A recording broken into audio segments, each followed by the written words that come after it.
আসসালামু আলাইকুম। যে যেখান থেকে আমাদের আজকের এই ছোট্ট টক শো দেখছেন সবাইকে জানাই আন্তরিক শুভেচ্ছা এবং অভিনন্দন। আপনারা জানেন যে জালালাবাদ অ্যাসোসিয়েশনের নির্বাচন 17ই মে। সো ওই মে 17ই মে এই নির্বাচন উপলক্ষে আমাদের কুলাউড়ার অত্যন্ত পরিচিত মুখ, যিনি সামাজিক, সাংস্কৃতিক এবং রাজনীতির সাথে সম্পর্কিত ছিলেন দেশে থাকতেই, আজকে এই কানাডা এসেই বাই জালালাবাদ অ্যাসোসিয়েশনের মতো একটি বিগ প্ল্যাটফর্মের সাথে যুক্ত হয়েছেন। সো ধন্যবাদ জানাই ভাই আজকে আমার এই ছোট টক শোতে আসার জন্য। ধন্যবাদ সাহেব। আর আপনাদের তুইন তানবীর এজাজ প্যানেলের ঐক্যের প্রতি নতুন যাত্রা স্লোগানকে ধারণ করে আপনারা যাত্রা শুরু করেছেন। সো আমার কয়েকটা প্রশ্ন আছে ভাই। মোট এই জালালাবাদ অ্যাসোসিয়েশনে 3টি প্যানেল। সো আপনি এই বাকি 2 প্যানেলে না গিয়ে এই প্যানেলে আসার মূল কারণটা কি ভাই? সুন্দর প্রশ্ন, ধন্যবাদ সাহেব।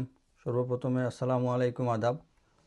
আমি আহমদ রিপন, আমার ইন্ট্রোডাকশনটা দিলাই। ইয়েস। আমি আহমদ রিপন, মৌলভীবাজার জেলার কুলাউড়া থানা। আমার নিজস্ব একটা ফাউন্ডেশন আছে আমার মরহুম পিতার নামে, যার কাজ হয়েছে সমাজের উন্নয়নমূলক কাজ। কুলাউড়ার 13টি ইউনিয়নে একটি পৌরসভায় আমার এই ফাউন্ডেশনটা কাজ করে গরিব অসহায় মানুষের স্বার্থে, যারা তার মুখে হাসি ফুটানোর আমরা চেষ্টা করি। দ্বিতীয় হচ্ছে সাইমে যে প্রশ্নটা করছো, খুবই গুরুত্বপূর্ণ। তুহিন তানভীর এজাজ প্যানেলের পক্ষে খেনে গেলাম। ইয়েস। যা সিলেটি মাতি লাগে। ইয়েস, এটা সিলেটের শহর। আচ্ছা, তুহিন তানভীর এজাজ যে প্যানেলটা, আসলে সর্বপ্রথম এখানে আইয়া যখন যাত্রা শুরু করি, আমরা এমন বেশি সাপোর্ট কেউ পাইছি না, বুঝছেন। সত্য কথা একটা বললেও অত্যন্ত দুঃখ বেদনা আমরার মনো, যে আমরা যতটুকু সাপোর্ট প্রয়োজন আছিল আমরা পাইছি না। কিন্তু আমরা আল্লাহর রহমতে ধীরে ধীরে এক পা করে আমরা অগ্রসর হয়েছি। ভালো কথা, যখন আমার কাছে তারা অফারটা দিলা, ইয়েস। এজাজ ভাই যে আমরা সেক্রেটারি জেনারেল, তাই আমার সারর ফুয়া, তান সম্পর্কে আমি ভালোগত অবগত আছি। আমার ফাঁসর বাড়ি হইতে গেলে আমরা একখানোর মানুষ, ছোটোবেলা থেকে দেখছি আমরা ক্লাব তাই খেলতাও। সেখানে আইলাম এক্সিকিউটিভ ভাইস প্রেসিডেন্ট যে আমরা তানভীর ভাই, খুবই অনেস্ট, খুবই শিক্ষিত, উচ্চ শিক্ষিত একজন মানুষ। সবর মুখে তান তারিফ শুনছি, তার লগে আমার সম্পর্ক ভালো। আর মেন যে পার্সন প্রেসিডেন্ট আমরা তুহিন ভাই, তাই খুবই অনেস্ট। আর এই জালালাবাদর লাগি তাই অনেক কিছু করছেন। জালালাবাদর শুরু থেকে তাই অনেক কিছু করেন, তার অনেক অবদান। আর তাই সাইরা তার মেন উদ্দেশ্য হয়েছে যে এক টেবুলের জালালাবাদ হয়। পুরো বৃহত্তর সিলেট বিভাগের যত থানা আছে, এক টেবুলের মাঝে প্রত্যেকটা থানার মানুষ তখন এক টেবুলের জালালাবাদ থাকে, ওইখান থেকে পরামর্শ হয়। ইয়েস। আর তান আর একটা লক্ষ্য হয়েছে, যারা নতুন পুরাতন সবাইরে পরামর্শ অনুযায়ী লইয়া তান কত হয়েছে তাই ঐক্য সমতা জবাবদিহিতা, ইয়ানি তাই যে কাজ করবা তাই একটা প্রকাশ্য জবাবদিহিতা করতে পারবা। ও মাতগুলো শুনি একজন মানুষ কতটুকু অনেস্ট থাকলে যে প্রকাশ্যে তাই জবাব এইরকম দিতে একটা কথা হইতে হইতে পারে। পারে। ওদিকে আমার কাছে ভালো লাগছে। আমার কাছে লাগছে আসলে বেস্ট প্যানেল, সবাই এক কোনো না কোনো জায়গাতে আমরা প্যানেলর পারফেক্ট। আপনাদের প্যানেলের মূল লক্ষ্য এবং উদ্দেশ্য কি, এবং নতুনদের জন্য আপনারা কি করতে পারবেন? আরেকটু একটা ইনফরমেশন দিয়ে দেই।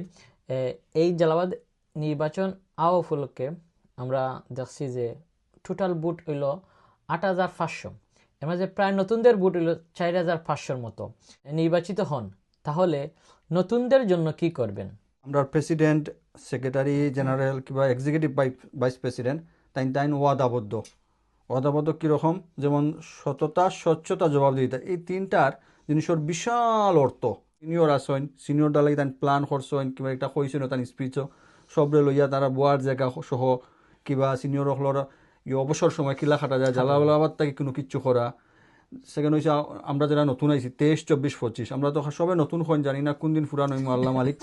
এরপরে 23, 24, 25ও যারা আইছি আমরা, এরা আল্লাহ তাই কইছেন যে তাই যদি নির্বাচিত হইন, আমরা প্যানেল যদি ফাঁস করে সাথে সাথে তাই 1 মাসের ভিতরে অফিস নিবা, এবং প্লাস এখানে একটা কল সেন্টার তাই করবা, যাতে করে আমরা কয়জন মানুষ তারপর ডে এবং নাইটে যে কোনো ধরনের বিপদে, যে কোনো ধরনের আপদে যারা ফোন করলে সাপোর্ট পায়।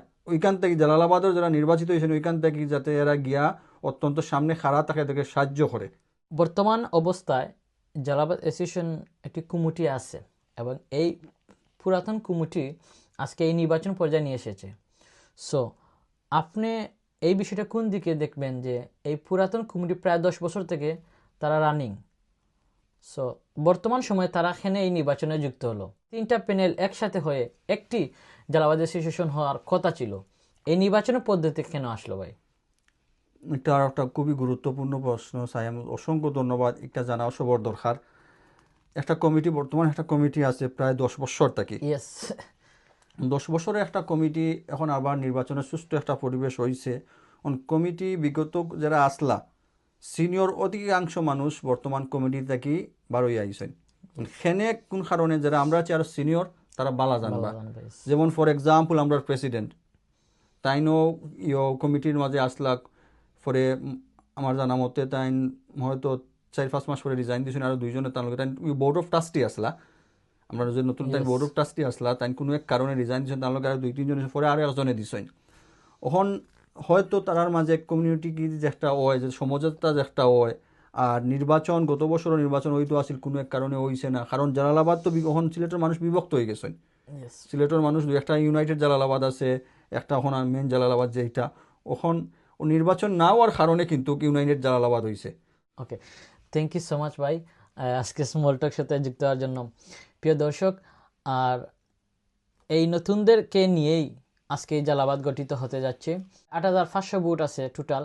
সো নতুনদের একটি বিগ অংশ যুক্ত হয়েছে এই বছর এসে। সো অসংখ্য ধন্যবাদ জানাই যারা আজকের এই ভিডিও দেখছেন।